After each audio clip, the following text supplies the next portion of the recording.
Today we are going to get into the second Greek psalm, Psalm 2, picking up with verse 1. It's a lovely psalm. It's the first introduction of Messiah language in the Psalter, so we'll have a lot of fun with it over the next few videos. But let's start with the first verse.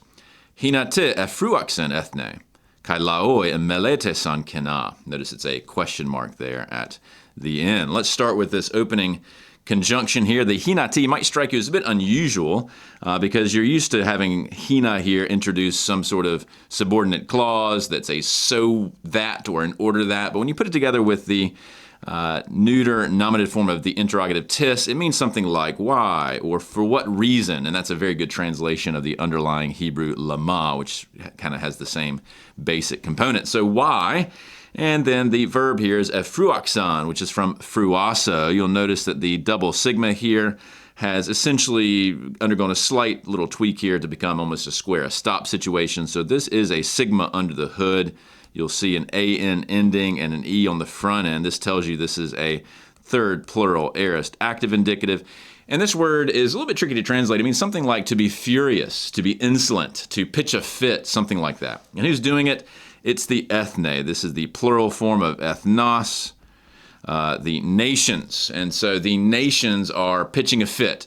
Well, in verse 2, we'll find out sort of why and against whom they're doing it. But the nations here are raging.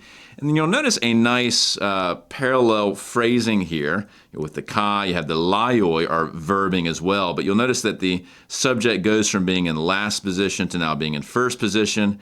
The verb goes from being pre-noun to being after the noun. So it's a nice sort of X pattern, chiastic in some sense here.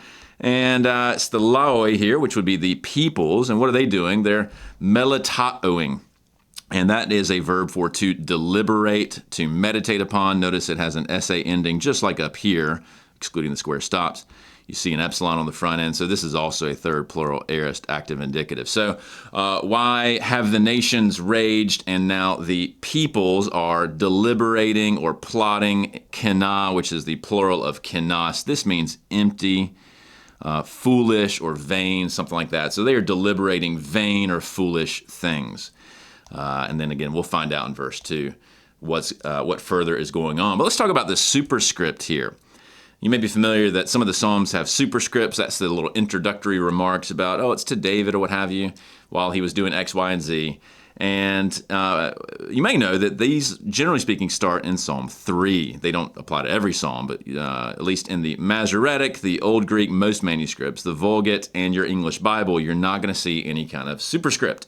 However, in the Gallican Psalter, some Greek manuscripts, and the Gallican Psalter is a Latin translation by Jerome, and some Coptic, some other witnesses, you do have Psalm of David. Let me just show you a picture of that. This is from a somewhat later manuscript, but it is the Gallican Latin tradition. And you'll notice this is Psalm 2, and it does say Psalm of David before it kicks into the psalm. I find that to be quite intriguing because it shows you that early Christian scribes and translators had the instinct that many of us would have, that Psalm 2 is a messianic psalm. It's about royal kingship, and so they went ahead and threw in David as sort of the category here, as we'll see from many other psalms. So I find that to be quite an interesting thing in the interpretive history of this psalm, that many early Christians were already taking it in a sort of Davidic messianic sense. And so just thought I'd point that out. It's kind of a neat feature in the history of Psalm 2.